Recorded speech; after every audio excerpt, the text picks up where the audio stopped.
O encontro. O sol começava a despontar no horizonte. Olhei para o lado em que vi os índios e a mulher para vê-los melhor agora. Lá estava minha esposa aos prantos.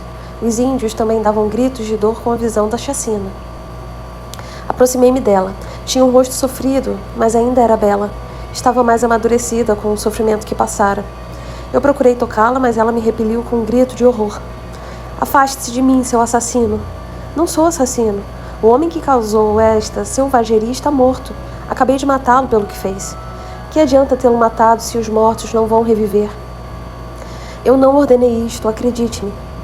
Pequeno Trovão falou-me que se eu não voltasse, você mataria a todos na aldeia. Por que tenta se justificar agora? Aquilo foi somente para assustá-los. Queria que a trouxessem de volta. Eles saberiam como encontrá-la, pois conheciam bem a floresta. Sim, eles conhecem muito bem a floresta. Viveram aqui por centenas de anos em paz. Mas não conhecem bem aos brancos como você. Por que veio me procurar-me? Não disse que eu o havia desonrado com o negro? Qual o homem que procuraria pela esposa que o desonrou? Prometi a seu pai que a levaria de volta, não importa o tempo que demorasse. Eu vou levá-la de volta. Eu tentava me justificar diante dela. Eu não quero voltar, nunca mais para o seu meio. Fui ultrajada, chamada por um nome que até hoje me magoa, sem eu ter feito nada. Deixe-me em paz, poderoso barão. Esta expedição foi um tormento tão grande que agora você vai de qualquer jeito, mesmo que eu tenha de amarrá-la para isto. Pois terá de fazer isto, pois eu não irei por livre vontade. Não me force a isso. É a última coisa que eu faria para levá-la de volta. Eu não vou voltar, eu prefiro morrer. Nisto, um dos homens aproximou-se e disse: Senhor barão, é melhor matarmos esses índios e partirmos logo.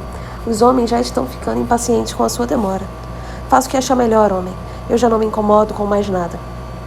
Vou assumir o comando da expedição a partir de agora, senhor. Como queira. Ele deu uma ordem e os índios foram amarrados. Iria fuzilá-los ali mesmo. Minha esposa deu um grito. Não façam isso, é um crime.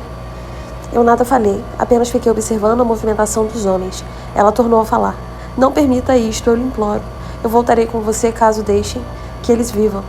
Ao ouvir isto, eu dei um grito. Não atirem! Deixe que eles vivam. Solte-os, comandante. É uma loucura, senhor barão. Irão até alguma outra aldeia. Seremos perseguidos em nosso retorno, após o que lhe fizemos aqui.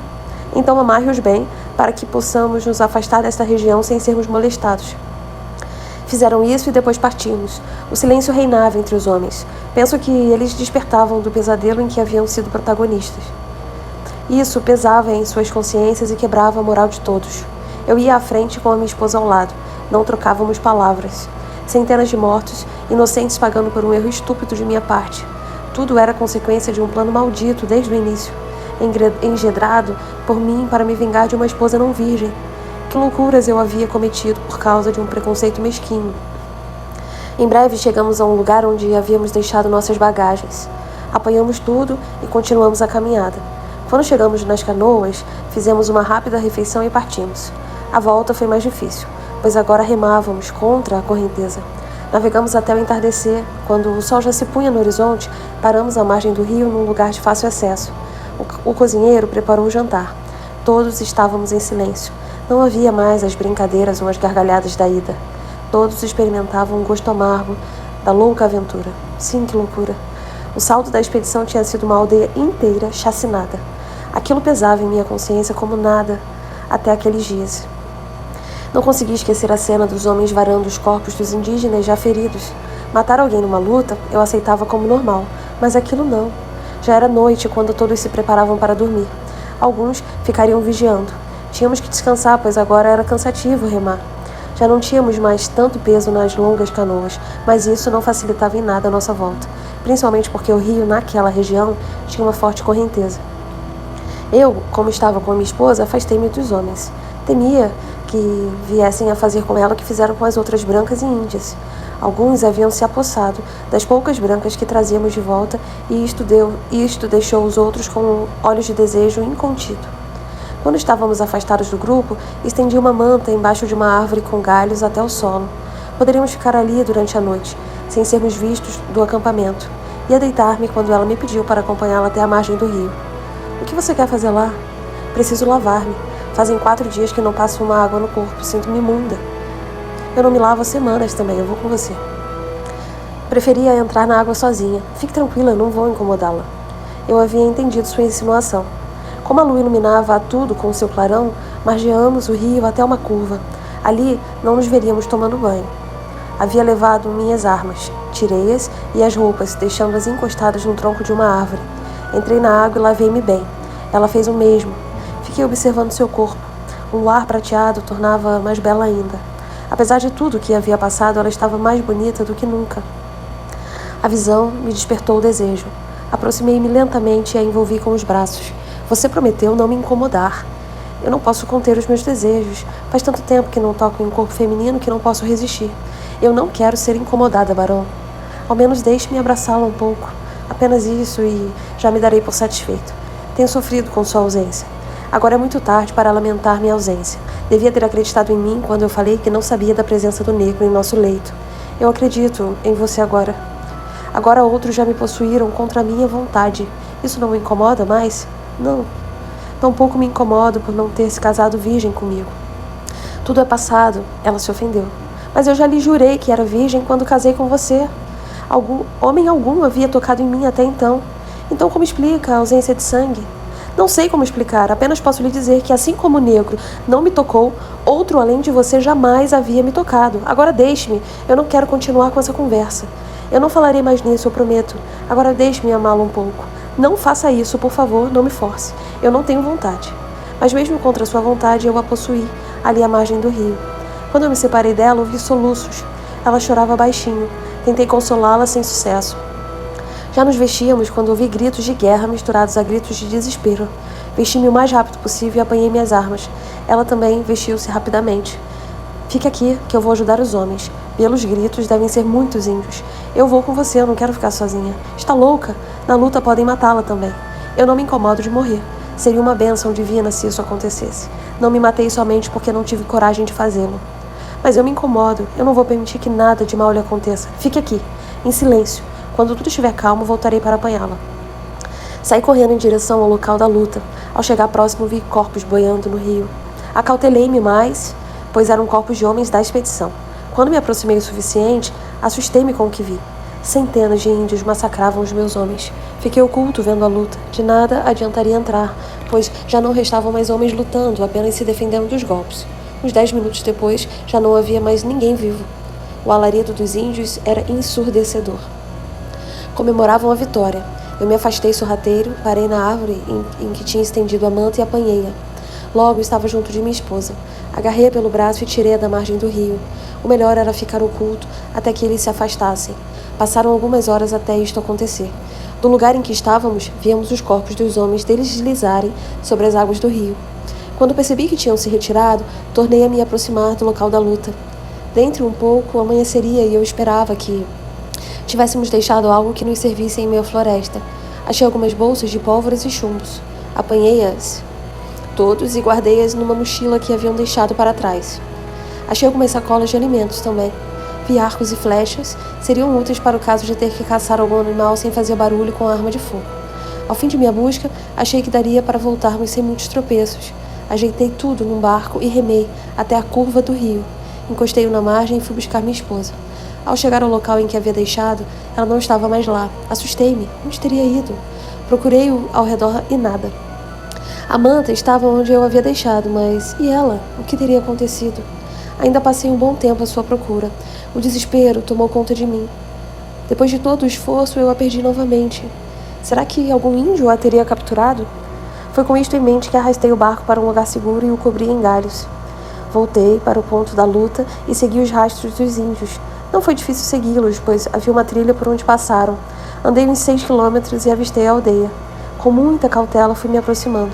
Quando cheguei perto o bastante, comecei a vasculhar com os olhos o seu interior. Não vi minha esposa. No centro da aldeia estava havendo uma festa.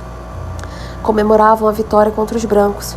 Fiquei um longo tempo vigiando para ver se localizava minha esposa e nem percebi o tempo passar. Somente quando começou a escurecer me dei conta do quanto havia ficado ali, sem notar sinal algum de sua presença. Voltei rapidamente ao barco. Uma ideia me passou pela cabeça. E se ela tivesse voltado à aldeia em que eu a resgatara? Tanta pressa eu impus a minha caminhada de volta que em pouco tempo tinha percorrido os 6 quilômetros. Descobri a canoa e lancei-a na água. Remava com força. Caso ela tivesse voltado à aldeia a pé, eu já estava bem atrasado. Tinha que navegar rapidamente. A canoa deslizava nas águas do rio. Eu procurava as correntezas mais fortes para atingir maior velocidade. Ia fazendo cálculos do quanto ela já havia caminhado.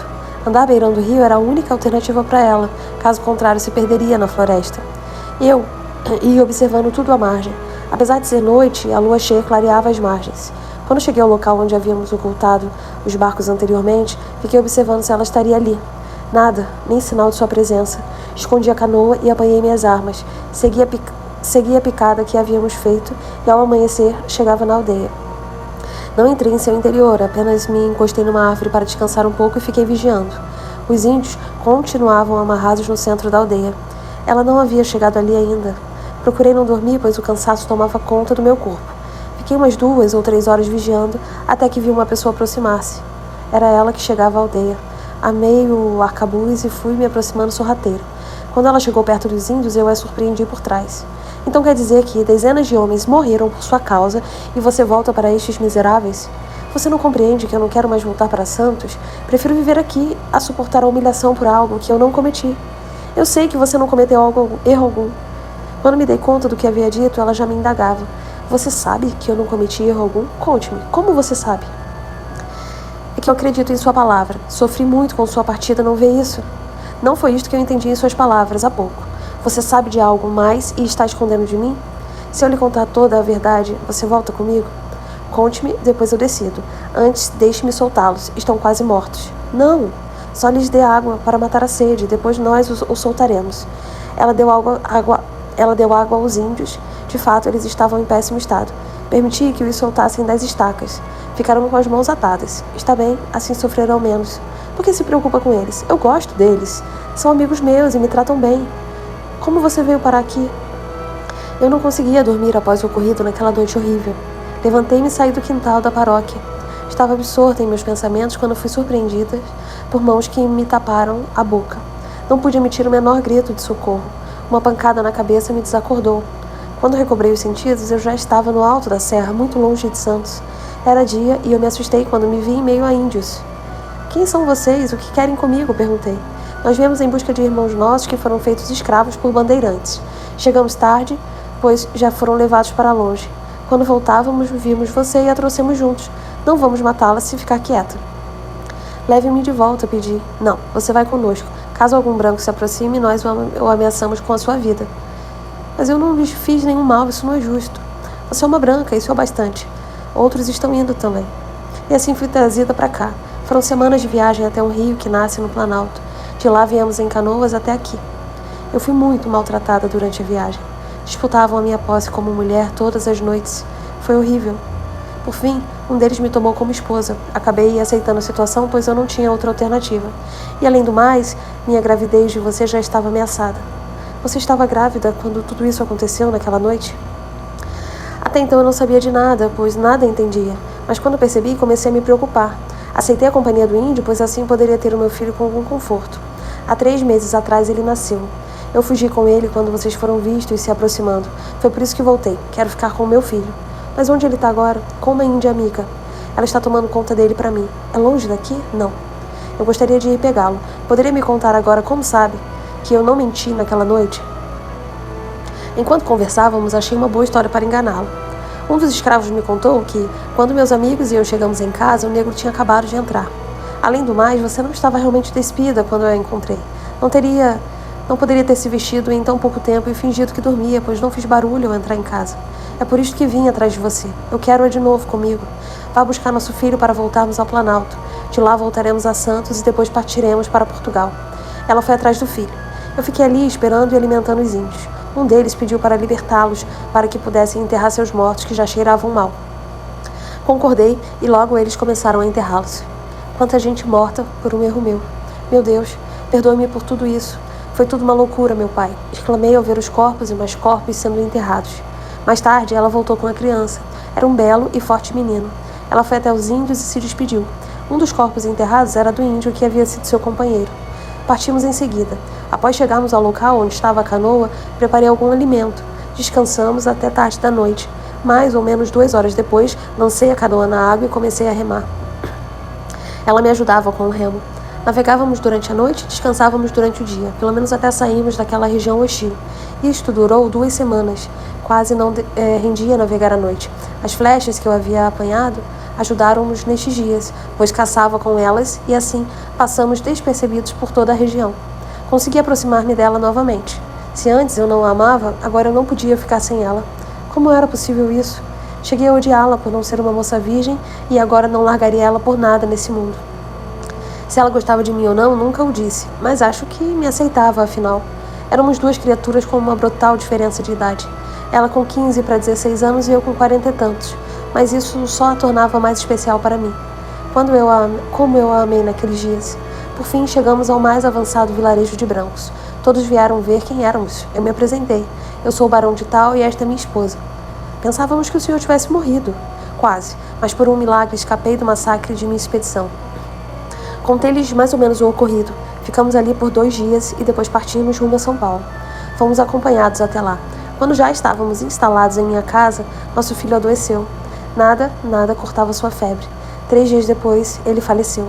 Foi um choque para ela e um motivo de tristeza para mim. Eu não imaginava que fosse amar tão rapidamente aquele filho. Ela vivia desconsolada com sua morte. Achei melhor voltar para Santos. Vendi as propriedades em São Paulo e iniciamos a viagem até a antiga residência. Com o passar dos dias, ela acabou se conformando com a morte da criança. Quando chegamos em Santos, foi um alvoroço muito grande na vila à beira-mar. Isolamo-nos por alguns dias até tudo se acalmar. Não sei explicar como isto foi acontecer, mas eu a amava cada dia mais. Talvez por tê-la feito sofrer tanto, ou por ter agido como um canalha, levando-a à extrema humilhação. Não importava o motivo, só sei que a amava muito. Com ela ao meu lado, eu era feliz. Só não tinha coragem de contar-lhe toda a verdade, e isso me machucava muito.